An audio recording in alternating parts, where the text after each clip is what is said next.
Top ongoing projects in Burundi.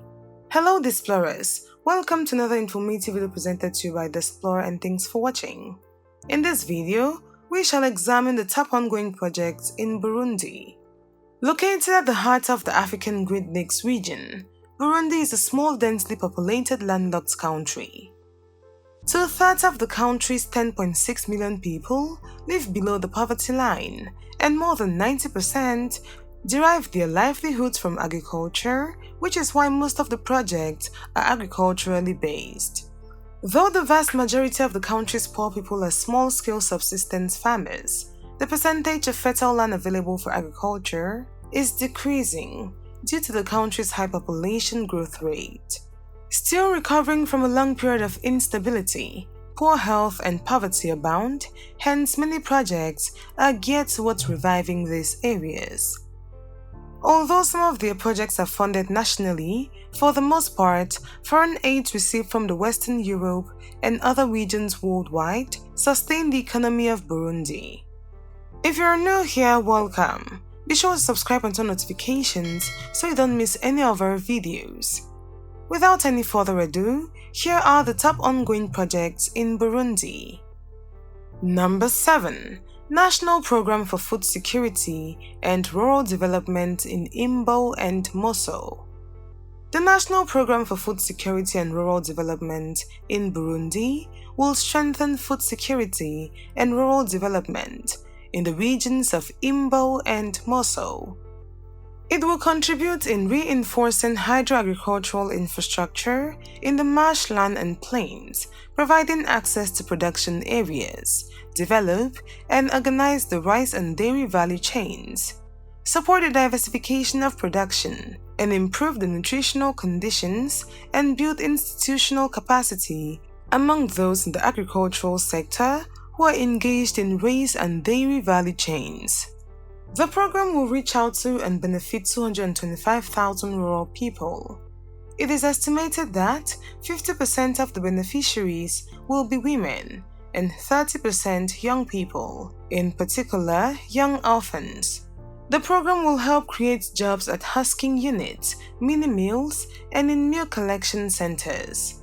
By the end of this 6-year program, it is expected that the development and rehabilitation of 2,470 hectares of marshland and plains will increase rice production to nearly 5,000 tons per year, and distribution of dairy cows and heifers will increase the quantity of milk for self-consumption, processing, and marketing by 17,500 liters per year respectively. Number 6. Value Chain Development Program Phase 2.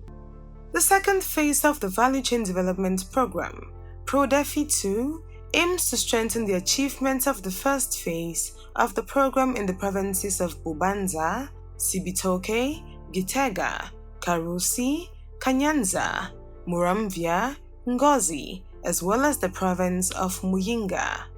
IFAD's proposed complementary grant under the Adaptation for Smallholder Agricultural Program, ASAP, will increase rural households' resilience to climate change and will intensify crops and livestock production to improve food security and their nutritional status.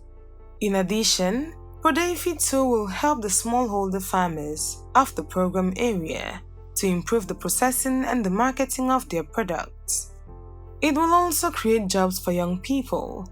The program will develop financial services products to finance the production, the processing cycles, and the storage facilities. It will increase physical productive capital by building the resilience of production systems to climate change, intensify crop and livestock farming to nutritional status, and structure the milk and rice value chains to promote youth employment. To ensure the sustainability and impact, PRODEFI 2 will build the capacity of the farmers' organizations through training, particularly in natural resource management. The program will reach out to and benefit 33,534 rural households where at least 30% of the beneficiaries will be women, including those who head households and 30% young people. Number 5. Project to support agricultural and rural financial inclusion in Burundi. In Burundi, rural populations have extremely limited access to financial services. To start any kind of business, they often have no choice but to borrow from traders and loan sharks who can charge excessive interest rates as high as 1,000%. This is where the project to support agricultural and rural financial inclusion in Burundi comes in. The project to support agricultural and rural financial inclusion in Burundi, AFDB, will enhance the availability of financial services in rural areas where demand currently far outstrips supply. It is expected to benefit 99,200 smallholder farm households in 18 provinces. It will start its activities in the 13 provinces where IFAD is already supporting 4 ongoing projects, and then extend its operations to the remaining 5 provinces at a later stage. Rural people are those most affected by financial exclusion, especially women and young people between ages of 18 and 30, hence by bridging the gap between the demand for and the supply of financial and non-financial services. AFDB will enhance financial inclusion among both the agricultural and non-agricultural rural population in particular. The most vulnerable smallholder producers and their organizations, as well as micro-entrepreneurs. It will involve the Burundi Central Bank, the private banking sector, and microfinance entities, with the goal of substantially reducing rural poverty in Burundi. Number 4. Agricultural Production Intensification and Vulnerability Reduction Project. In Burundi, a main cause of poverty is the poor performance of the agricultural sector, which also stands as the main source of employment. The sector suffers from low public and private investment, weak capacity, overexploitation of natural resources, and vulnerability to climate change, floods, and droughts, as well as soil degradation, diseases and pests, and barriers to market access. The Agricultural Production Intensification and Vulnerability Reduction Project, AFDB, will target the provinces of Gitega, Karuzi, Kayanza, Muyinga, and Ngozi, where population and malnutrition rates are amongst the highest in the country.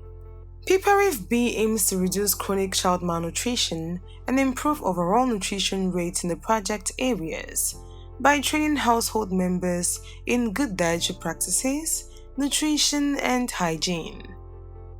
Through the organization of 20 cooperative groups, a total of 6,000 participants are expected to gain access to climate-resilient technologies, including high-quality seeds and plants, as well as storage and processing and marketing facilities for rice and milk. The project will also promote fishing, poultry farming, beekeeping, and the raising of small livestock. The project will establish 240 farmer field schools in developed wetland areas, while also supporting 30 wetland users, associations, and 333 watershed committees to train a total of 3,000 young men and women. AFDB is also expected to rehabilitate 150 kilometers of rural roads to facilitate market access, construct 30 rice storage facilities equipped with hulling and whitening machines, and also an additional 100 warehouses will be built. Number 3. IFAD Projects. IFAD has been providing assistance to Burundi since 1980, and over the past decade, IFAD has supported social development and cohesion in rural communities directly or indirectly affected by massacres and conflict. This has been done particularly through the animal solidarity chain, under which poor farmers are given animals and then pass on some of their offspring to other farmers. By continuing activities in the face of insecurity and within the constraints of aid suspension, IFAD projects have helped rural communities maintain a sense of normalcy. IFAD supports the government in long-term planning and implementation of projects and programs, which are critical for the agriculture sector. IFAD's overarching goal is to ensure that the achievements from the last 10 years are maintained. In 2016, IFAD approved its Country Strategic Opportunities Program, COSOP, for Burundi, with activities aimed at generating economic opportunities and improving food and income security for rural households, particularly for the poorest households. IFAD's strategy in the country is to promote rural communities' ownership of social capital reconstruction and productive processes and employment. Besides its numerous developmental activities, it also focused on improving food security, communication awareness, and improvement of the resilience of rural populations during the COVID-19 pandemic, given the world status. Number 2. Gitega-Nyangungu-Ngozi Road Development and Asphalting Phase 1, Nyangungu-Ngozi Section. To implement its economic development and poverty reduction strategy, Burundi has defined a program for improving the road network that supports the productive sectors. The Gitega-Nyangungu-Ngozi Earth Road, the subject of this project, falls under the said program. This classified road, which forms part of Burundi's primary network, connects the country's second and third largest cities and constitutes a key link in the development of trade between the north and the south. The service level of various road constructions varies significantly from average to seriously degraded. In view of the financial resources available, the bank and the government have agreed to implement the works in phases. The first phase concerns the Nyangungu-Ngozi section, which is the most degraded portion and whose year-round accessibility is not assured.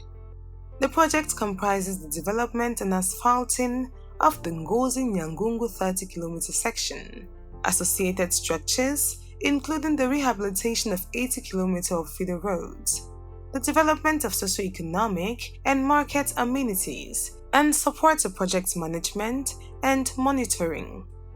The first phase of the project, which took off in 2010, is set to cost about $24.255 million and is said to have an impact area of an estimated population of 775,000 inhabitants, representing 10% of the country's total population.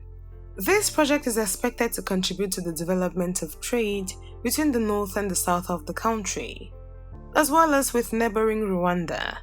Specifically, the project aims to facilitate the movement of people and goods along the Gitega-Nyangungu-Ngozi Road and improve the living conditions of the communities within the project impact area. Number 1. AFDB grants $322 million for road projects in Burundi and Tanzania.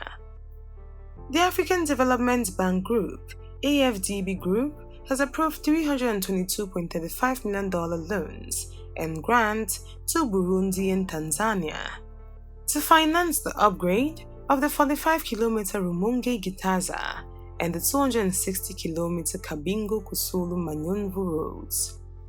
The project is intended to strengthen regional integration and trade in the East African community, especially between Tanzania and Burundi, through improved cross-border transport.